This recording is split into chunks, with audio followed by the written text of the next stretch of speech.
Hello again. Welcome to part 3. Thank you so much for sticking around if you're here for part number 3 of Geronimo Stilton.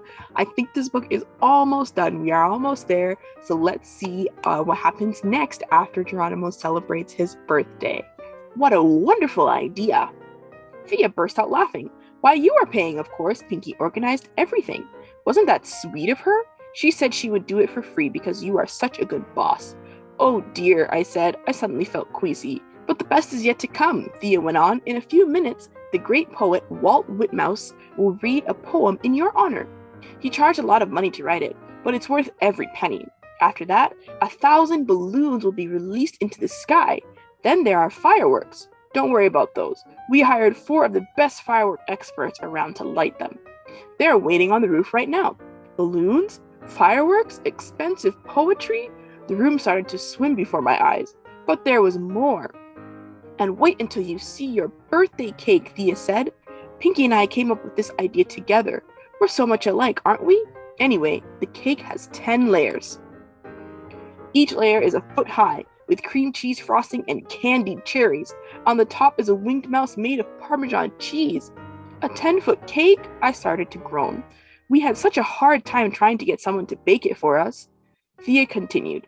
But Pinky and I said only the best for our Geronimo, so the Blue Ribbon Bakery agreed to stay closed for a week so they could spend all their time baking your cake.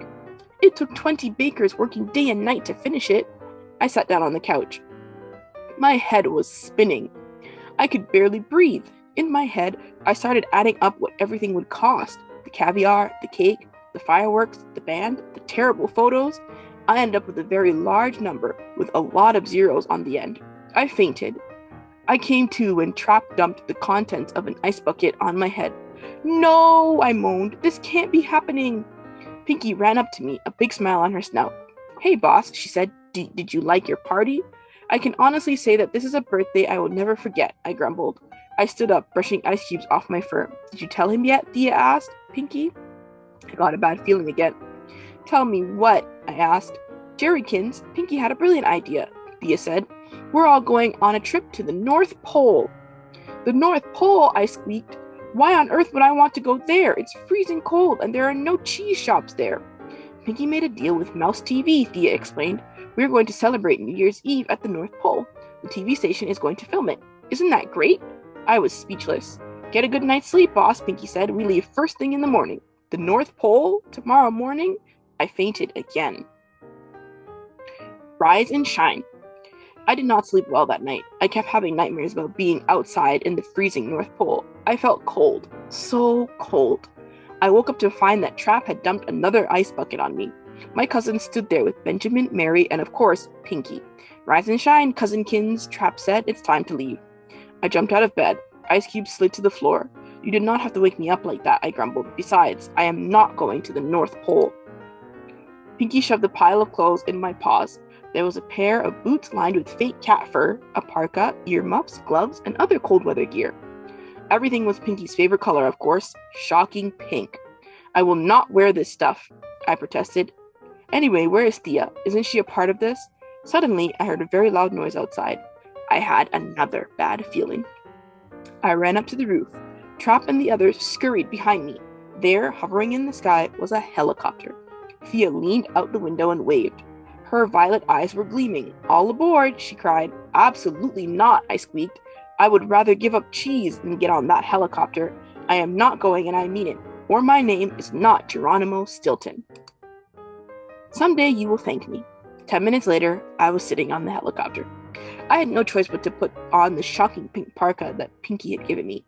Thank goodness Snap Flash Fur wasn't around to take a picture. I was tired, dressed in pink, and heading for the North Pole. Definitely not a happy mouse, but Pinky was smiling brightly. Just wait, boss, she said. There is a fabulous party waiting for us at the North Pole. We'll have the best New Year's Eve ever, and we'll be on every TV set in Mouse Island. How could you do this? I wailed. I did it for you, boss, Pinky said. I know you love attention. There's nothing better than being on TV. Believe me, someday you will thank me for this. Cats will eat cheese before I thank you for this, I mumbled. I was miserable. The trip took hours and hours. I thought it would never end. My stomach always gets queasy when I fly. Every time I look out the window, I got dizzy. My sister Looked like she was having the time of her life. She piloted the helicopter like a real pro. When we finally came to the North Pole, my whiskers began to tremble. I just knew something was going to go wrong. North Pole, here we come.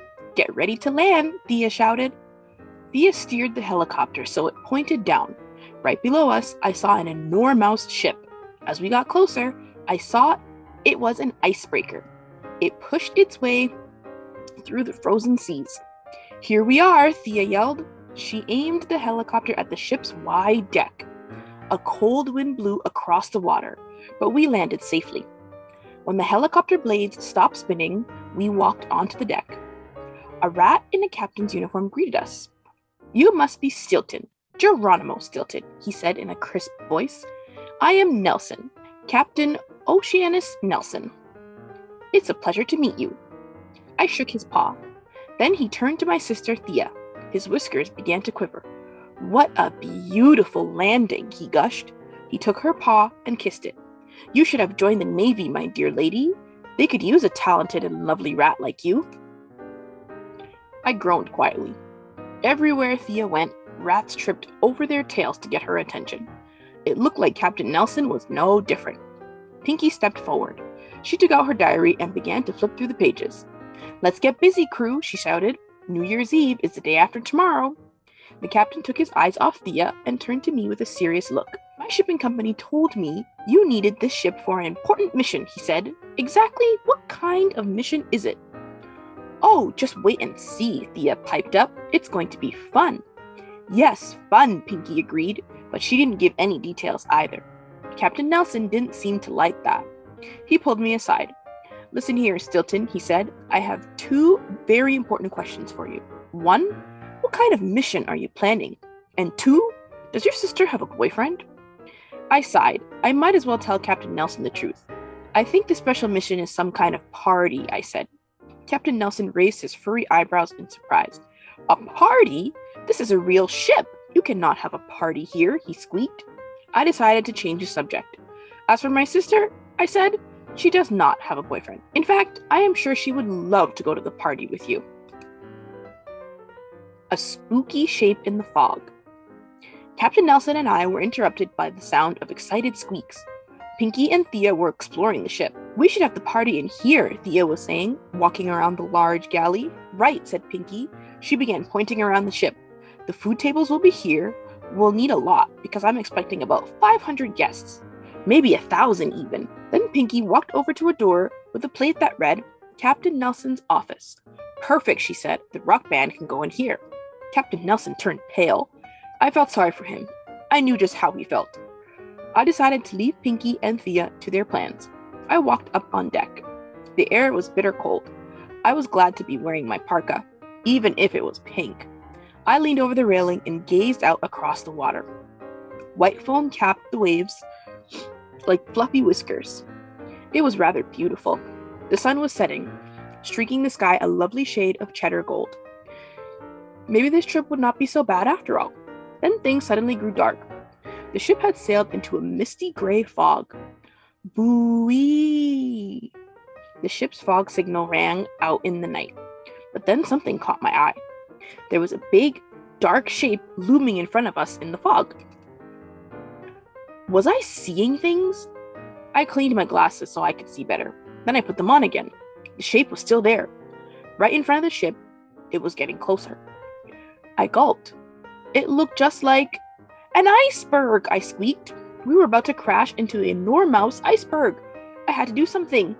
Help, I screamed. Help! I ran around the deck, trying to find my way back inside the ship. But the fog was too thick. I could not see a thing. Help, I screamed again. Is there anyone out there? No one answered. Lost at sea. Then I heard a shout. It sounded like Captain Nelson. The ship made a loud groaning noise. It sounded like it was trying to stop. But the iceberg was getting closer and closer. I had to warn my family. I ran across the ship, feeling my way with my paws. Finally, I found a door. I ran inside. The ship's crew was running around in a panic. I did not see my family anywhere. Thea? Benjamin? Where are you? I yelled. They didn't answer me. Instead, I heard Captain Nelson shout, Lower the lifeboats! I knew that could not be good. The next moment, I heard a terrible noise. It sounded like two mountains crashing into each other. The ship lurched. I lost my balance and tumbled across the floor. The ship rocked again. This time, I rolled out of the open door onto the deck. "Help!" I screamed. I tried to grab onto something, anything. Suddenly, a huge wave crashed over the railing. I struggled against it, but it was no use. The wave carried me off the boat and into the sea. I gasped. The water was freezing cold. Then I felt a firm paw on my tail. Someone pulled me out of the water. "I've got you, Geronimo."